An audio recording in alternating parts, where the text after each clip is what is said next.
it'll be interesting to see what happens. No, and I know that the Swiss, like the Germans, like people in many other countries, are outraged that a lot of their gold is being held either at the Fed or at the Bank of England. They'd like the gold back in their own country, and this is, of course, considered an unbelievable outrage and makes you suspicious that maybe, even if the gold is there, maybe it's owned by somebody they're not telling us.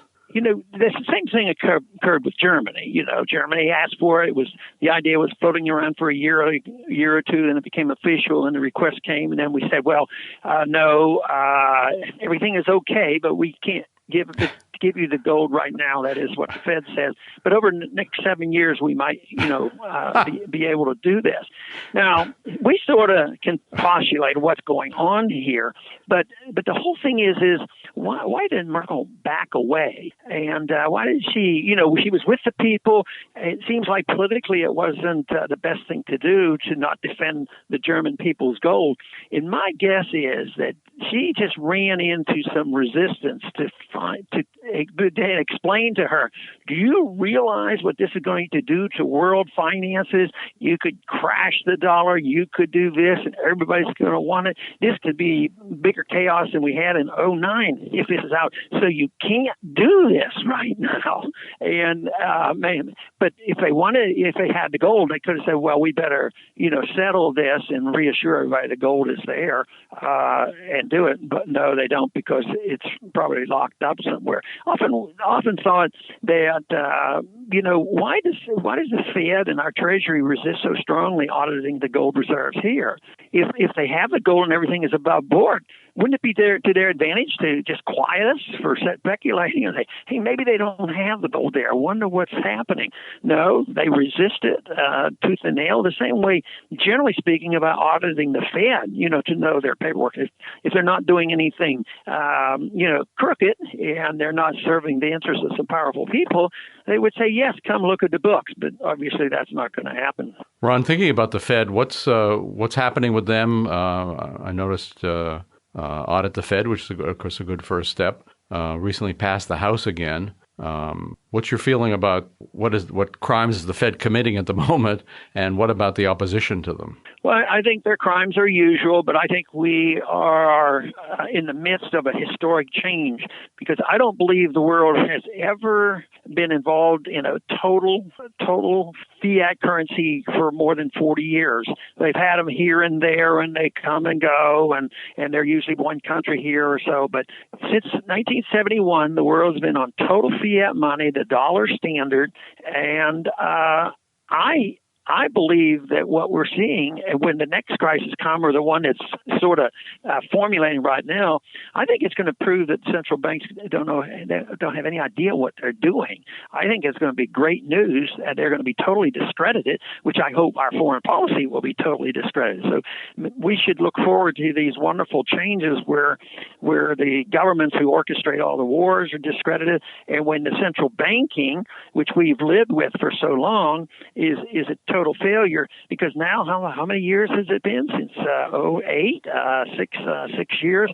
All they have done is pump, and they're not getting anywhere. So the biggest thing is to make sure that the blame falls on the shoulders of the central bank, in contrast to what happened in the 30s, because we who believed in markets and thought that gold was a better monetary standard than paper, they got the blame. The intellectuals in the universities were still, they were shifting around, and they were saying, we don't need anymore. It's all the fault of the gold standard and capitalism and freedom and the marketplace. But right now, we have a chance to say, you've had your chance. You've had it not only since the 30s, but especially since the 70s, and you've done everything in the world you said you wanted to do. You've had a free reign, and all we get is more debt and less economic growth and more poverty, a shrinking middle class, and I think the problems are going to get a lot worse. Ron, speaking of who they are trying to blame, there was an interesting column in the Daily Telegraph in London by a guy called Ambrose Evans Pritchard, who's a huge Keynesian, just a mega Keynesian, and he's always calling on the European Central Bank and the Bank of England, for that matter, to pump, and put out more money, print more money. And he said that they've been hesitant, the ECB, the European Central Bank, has been hesitant to do it, in his view anyway, recently, and he said they're being constrained by the Austrian economists. They're listening to the Austrian economists, and this is a total disaster. So I thought, hey, well, I'm glad to hear it. Let's just hope that they really can sort it out and know which group to blame. That's if right. It comes down and say, see, we did take too much advice from the Austrian economists and then try to turn it around. But I don't think they're going to be able to do that, because I think central economic planning deserves to be. We need to get rid of that, and especially the power of a secret central bank operating. There's nothing like this ever been in the history of the world, where so much malinvestment and distribution and bad information has existed, and they've gotten away with it for a long, long time. But it's a mess, and they're not going to give up their ways. They will pursue it until the market dictates that it makes no sense, and that's what is always happening when the market wants these corrections, whether it's the stock market, the bond market, or whatever. Economic growth, that's the market saying what you're doing is wrong. So that's why the work of the Mises Institute is so important. Reach all those people and get the professors out there to change the minds and hearts of this younger generation, and that's where I think we're seeing some progress. Ron, you've always been a champion of civil liberties and, of course, an opponent in the recent years of this horrendous NSA surveillance. I was glad to see that both Google and Apple are talking about encoding their new operating systems so that not only can't the NSA read it, Google and Apple can't read it, people will have privacy. You've always pointed out that things are reversed in Washington. The government has privacy. The people have no privacy. Should be the people have privacy. The government has no privacy. Yeah. I saw that, and I thought this is great, because I'm always arguing that from my experience in Washington, I don't expect the politicians and the bureaucrats all of a sudden to change their ways. And the competition has to come, through technology that we can devise in the marketplace, where you just go around the government. But we're always going to be challenged. How heavy a hand will the government come down on Google if they devise something like this and say, hey, no, you're not allowed to have this privacy? But let's hope this is just the opening salvo, where privacy is not turned over to the government to protect, because they always abuse it, but it's turned over to technology and the technicians who know how to invent things to provide the privacy that everybody deserves. I was astounded to see in Snowden's revelations. And of course, you've been a great champion of his freedom and not being jailed by the U.S. That the U.S. turns over what's called raw data. That is, everything with people's names, everything to be able to track people, know who their identities on. Everything the NSA collects in America, which would include, of course, congressmen, Supreme Court justices, the president, you and me. I mean, everybody turns it all over to Israel.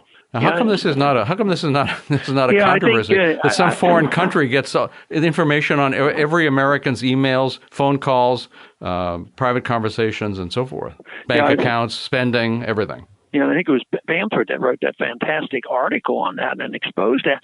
But his article didn't get very far. You had to read it, on the internet someplace. But no, it doesn't get on the evening news or anything else. Well, I guess maybe there's special privileges granted to some countries as others. But our government's in there for balance. If they're given special privileges and protection for Saudi Arabia, maybe they think that equal treatment means you give special privileges to Israel, and then they go away and see, we're equal. We treat people equally around the world. But I think we should treat people equally by offering friendship, by treating and by concentrating on protecting the liberties of American citizens, and stay out of the business of all this mischief. No, and of course you've always quoted Washington about we want trade with everyone. We want friendship with everyone. We don't want to be entangled with anybody else. We just want to mind our own business. That'd be great someday, maybe. Well, Ron Paul, thanks for all you do in that cause and have done for so long, and continue to lead the fight. And thanks so much for coming on the show this morning. Thank you, Luke. Bye-bye. Well, thanks so much for listening to the Lou Rockwell Show today. Take a look at all the podcasts. There have been hundreds of them. There's a link on the LRC front page. Thank you.